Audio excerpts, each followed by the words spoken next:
Hello everyone, welcome to The Green Man. Hope you're all doing good and well, and you're ready for the third instalment in my series of Malazan book reviews.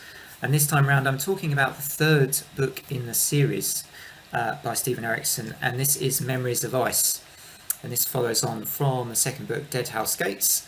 And it's a pretty huge book. It's just under about 1,200 pages. This one, I think it comes in at, and it's really epic, massive in scope.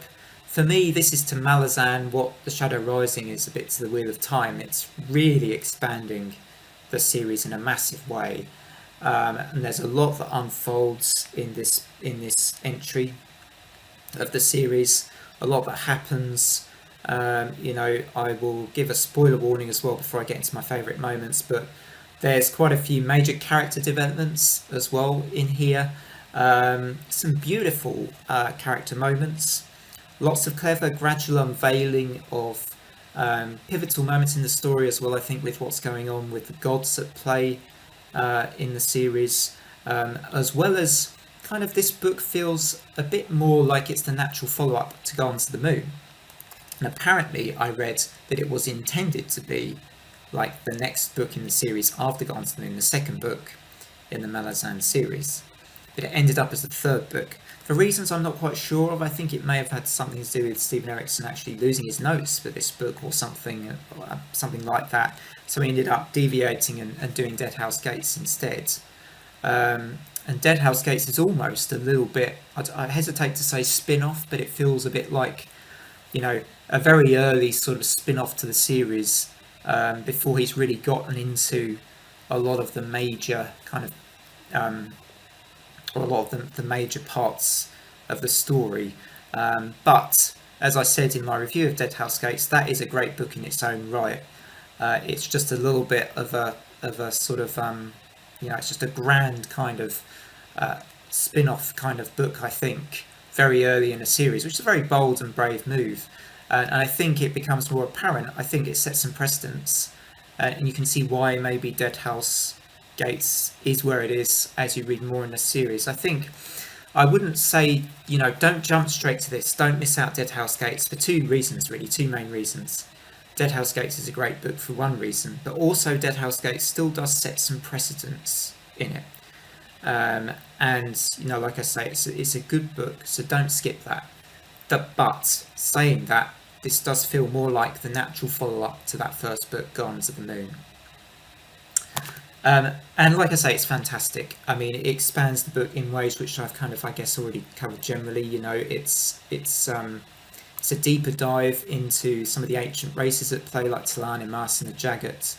And Erikson cleverly, I think, teases and gradually unveils the roles of the elder gods. In particular, in this book, you kind of get more of an idea of what the crippled god is all about and his role in the novel and in the series. And I really enjoyed, for this book, I really liked the Silver Fox character, but given how complex a character she is and her background and her origin, I thought Erikson did really well at sort of bringing in the other characters around her, so that her story kind of gradually was sort of unfolded, and the interplay with her and Paran in particular was fascinating, given their history, or the history of Paran and Tattersail. And I just loved a lot of the sort of, I don't think there's actually necessarily a favourite moment I've got from that specific part of the book where they're sort of unveiling Silver Fox a bit more on her role to us, but some really great character moments and character development surrounding Silver Fox, I think, here. And another thing I really like about this series, or this book in particular, a lot, is we're introduced to a new set of characters, but they are a compelling set of characters.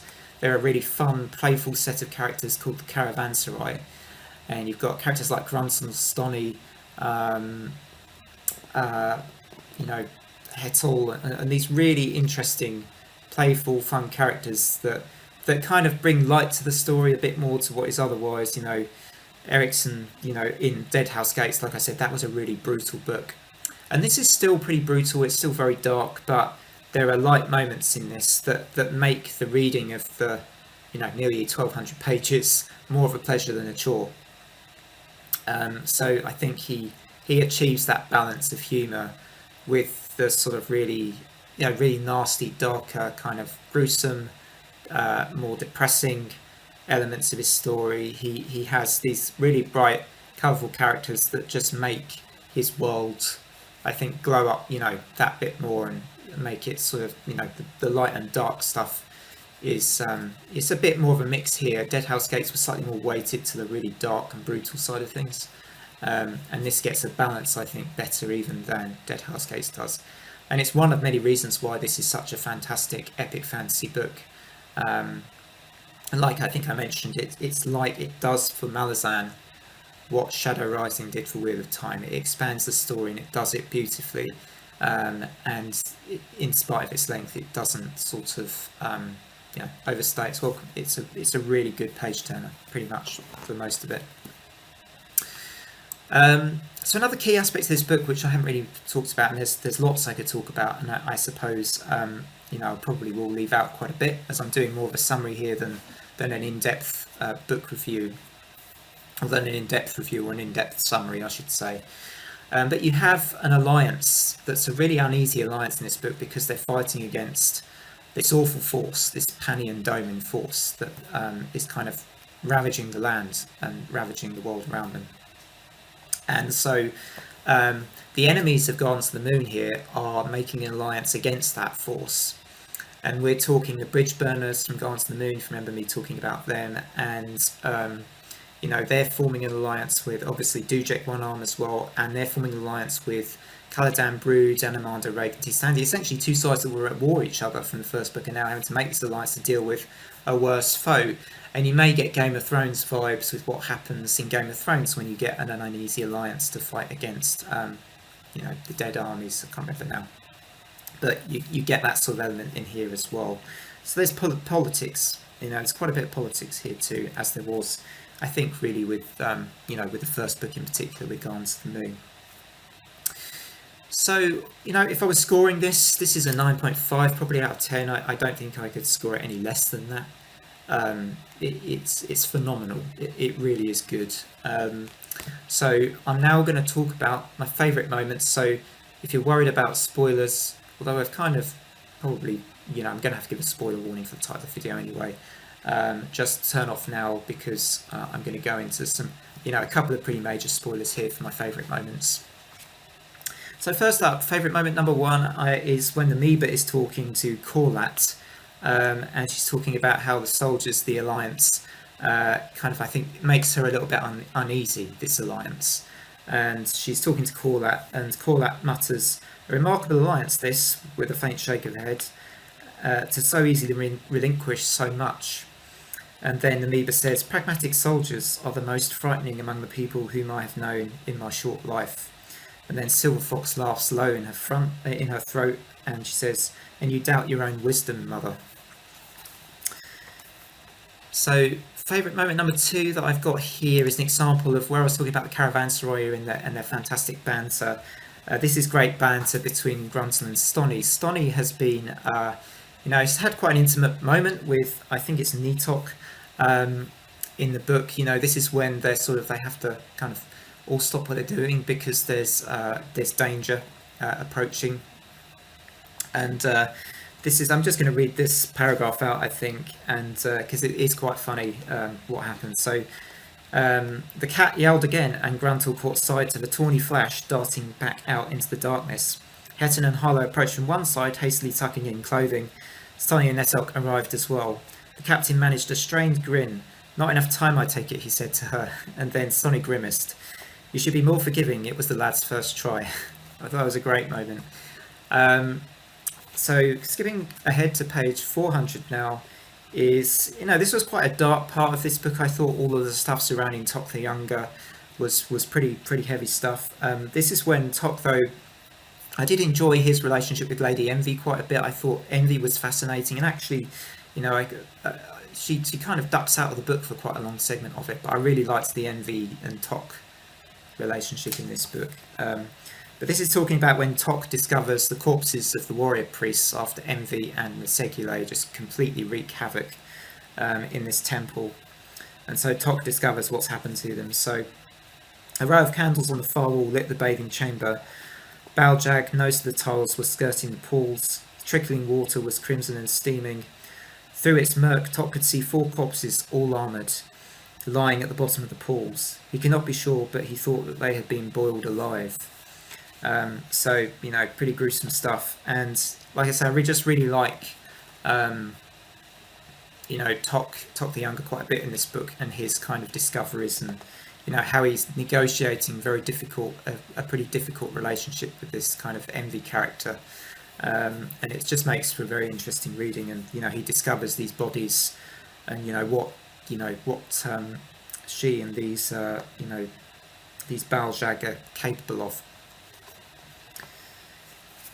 or Baljag even is capable of. So next up, my next favourite moment is page 653. And this is when Prince Jalarkin is found, the poor prince, and he's essentially found, I think, part eaten. So knives had sliced off the flesh in places all over the body, thighs, buttocks, chest, back, face. But this Itkovi knew had not been a feast born of hunger. These Tenascara in this room looked better fed than any other he had seen yet. Now here, this night had been a celebration. To the left of the throne, half in shadow, was an X-shaped cross made from 2 pikes. On it was stretched Prince Jalarkin's skin. So I suppose I've gone for a bit of a gruesome moment. I'll probably pick out some gruesome moments here. It makes me seem a bit kind of sadistic, I guess. Right, next up we've got page 1057. So I'm jumping ahead now, right near to the end of the book, and I must admit there are loads of great moments here that I could have picked out so many more probably. But in sort of getting through quite a lot of different aspects of the book, I guess are time limited as well. So I'm going on to Whiskey Jack's Heroics on page 1057 this time. And this is the big spoiler moment, I think, of this whole book. I mean, I've given away a couple of spoilers already, but this really is the major spoiler of the book. So definitely, if you're still watching this video, you've got to tune out now and switch off. Go, quick. So this is where Whiskey Jack, he's essentially her hero, and he saves Silver Fox from Calor, who has just betrayed them. And Whiskey Jack stands in Calor's path, the longsword lashing out to play against Calor's weapon. A sudden fierce exchange, sparks flashing. Calor leapt back, bellowing his frustration, and his heel caught. And Whiskey Jack tries to fight him, sword thrusting out, a duelist lunge, fully extending, weight pounding down on the lead leg. But he's killed by Calor, sadly, despite his real heroics in saving Silver Fox. So yeah, I mean that's the last favourite moment I'm doing this time round. So I really liked this a lot. I'm quite looking forward to the 4th book now. Although, as I remember, the 4th book is a little bit of a come down maybe from the epic Memories of Ice. So that's it for now. I hope you enjoyed the video. Do drop a like and subscribe if you like. I cover a lot on the channel. It's quite a broad channel at present. I'm covering music, album reviews, lists to do with albums, at the moment, my connections with albums. And then you've got the sci-fi, fantasy and horror part of the channel, so the fantasy reading I'm doing, and the viewing of, horror-related things. And then there's the sci-fi part of the channel as well, which is kind of a bit undernourished at the moment, shall we say, but it's quite broad scope at times, the channel. But do drop a like and subscribe if you like any of that kind of stuff, because I do cover content on quite a few different angles of things. So anyway, take care everybody. Hope you enjoy your evenings, and bye for now.